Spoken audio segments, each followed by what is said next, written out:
Tariff war में फिर सामने आई अमेरिका की बौखलाहट और ट्रंप के सलाहकार पीटर नवारो का फिर विवादित पोस्ट। भारत के पैसों से यूक्रेन में हो रहा है कत्लेआम। नवारो ने यह भी कहा, हमने टैरिफ लगाकर पुतिन की मदद रोकी है। भारत पर रणनीतिक मुफ्तखोरी और रूस के लिए तेल लॉन्ड्रिंग का आरोप लगाया। नवारो ने पीएम मोदी पर निजी तौर पर हमला भी किया।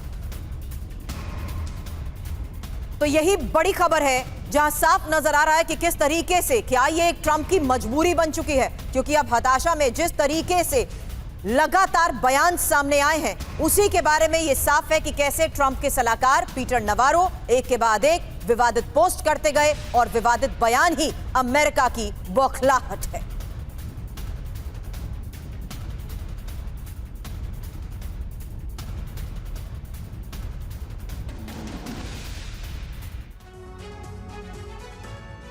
तो देखिए, टैरिफ वॉर में बौखला गए हैं डोनाल्ड ट्रंप के सलाहकार। एक के बाद एक लगातार आपत्तिजनक बयानों का सिलसिला जारी है। नवारो की एक्स पोस्ट अब हम आपको दिखाने जा रहे हैं और एक एक करके अब आपके सामने उनकी एक्स पोस्ट आएगी। पहली, राष्ट्रपति ट्रंप द्वारा भारतीय आयातों पर लगाए गए 50% टैरिफ अब लागू हो गए हैं, वो ये बता रहे हैं। आगे लिखते हैं, ये भारत के अनुचित व्यापार का मामला नहीं है, ये पुतिन की युद्ध मशीन को भारत द्वारा दी गई वित्तीय सहायता को समाप्त करने का मामला है। सीधे सीधे रूस यूक्रेन जंग से वो इसे जोड़ते हुए नजर आ रहे हैं। हालांकि अब दूसरा पोस्ट, जहां भारत रूस का तेल गणित इस प्रकार काम करता है कि अमेरिकी उपभोक्ता भारतीय सामान खरीदते हैं। इसी में आगे एक और सबसे बड़ी बात यह कही गई, जबकि भारत उच्च टैरिफ और गैर टैरिफ के जरिए से ही अमेरिकी निर्यात को बाहर रखता है। तीसरा पोस्ट समीर जी, आप तीसरी पोस्ट आपके सामने आने जा रही है। भारत हमारे डॉलर का उपयोग रियायती रूसी कच्चे तेल को खरीदने के लिए करता है। ये तो दूसरी ही पोस्ट का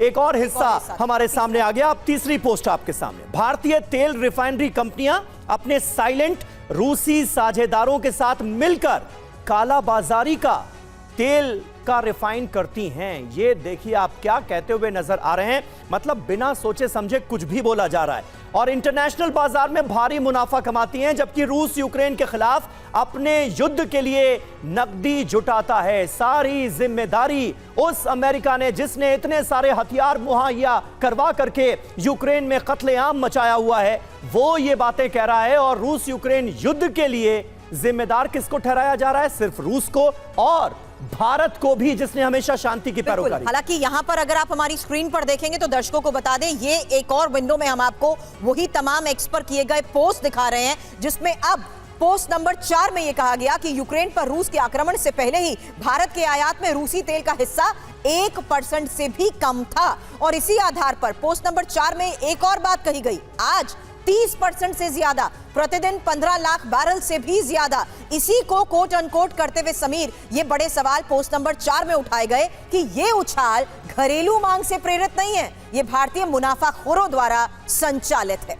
समीर जी हाँ, तो हकीकत ये है कि एक और बात है साफ तौर पर जी, इसके लिए यूक्रेन में खून खराबे और तबाही की अतिरिक्त कीमत भी चुकानी पड़ रही है, जो बात अभी थोड़ी देर पहले समीर आप कह रहे थे, यही पोस्ट नंबर 4 में भी है। बिल्कुल। और अब पोस्ट नंबर 5 पर आ जाते हैं। भारत की बड़ी तेल लॉबी ने दुनिया के सबसे बड़े लोकतंत्र को क्रेमलिन के लिए एक विशाल रिफाइनिंग केंद्र और तेल मनी लॉन्ड्रोमेट में बदल दिया है, ये उन्होंने कहा है। भारतीय रिफाइनर्स सस्ते रूसी तेल खरीदते हैं, उसे परिष्कृत करते हैं, रिफाइन करते हैं और यूरोप, अफ्रीका और एशिया को ईंधन निर्यात करते हैं, और वो भी तटस्थता के नाम पर प्रतिबंधों से सुरक्षित रहते हुए। और अगर भारत यूरोपीय देशों को तेल दे भी रहा है तो इसमें अमेरिका को क्या ऐतराज है? और अमेरिका हमें कैसे डिक्टेट कर सकता है कि हमारी तेल कंपनियों को क्या करना है और क्या नहीं?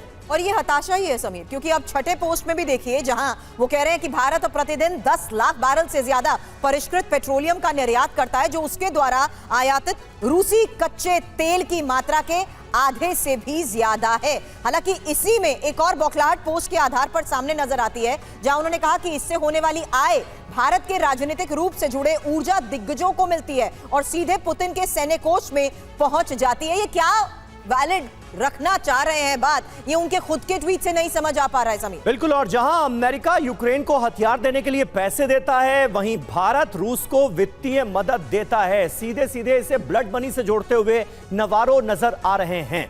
अब आप देखिए पोस्ट नंबर 7 में वो कहते हैं जबकि वो अमेरिकी वस्तुओं पर दुनिया के सबसे ऊंचे टैरिफ लगाता है, भारत का वो जिक्र कर रहे हैं, जिससे अमेरिकी निर्यातकों को नुकसान होता है। यानी जो 25% की पेनल्टी अलग से लगाई गई है सिर्फ इस वजह से क्योंकि भारत रूस से तेल का आयात कर रहा है, उसके पीछे यह दलील नवारो की है, जो कि ट्रेड सलाहकार हैं डोनाल्ड ट्रंप के। आप अंदाजा लगाइए कैसी सलाह मिल रही है। भारत के साथ हमारा 50 अरब डॉलर का व्यापार घाटा है और वो हमारे डॉलर का इस्तेमाल रूसी तेल खरीदने के लिए कर रहा है, ये कहा है नवारो ने अपनी पोस्ट में। वो खूब पैसा कमाते हैं और यूक्रेन वासी मरते हैं, ये साफ तौर पर वो कह रहे हैं। सबसे बड़ी बात है कि कहां से कौन सी बात को रिलेट करने की कोशिश कर रहे हैं, जबकि डील और ट्रेड हर स्तर पर हर देश में सबका होता है। लेकिन पोस्ट नंबर 8 में वो ये कह रहे हैं बात यही नहीं रुकती, भारत रूसी हथियार खरीदना जारी रखे हुए है और साथ ही ये मांग भी कर रहा है कि अमेरिकी कंपनियां संवेदनशील। आगे ही पोस्ट नंबर 8 में एक और बात कही गई है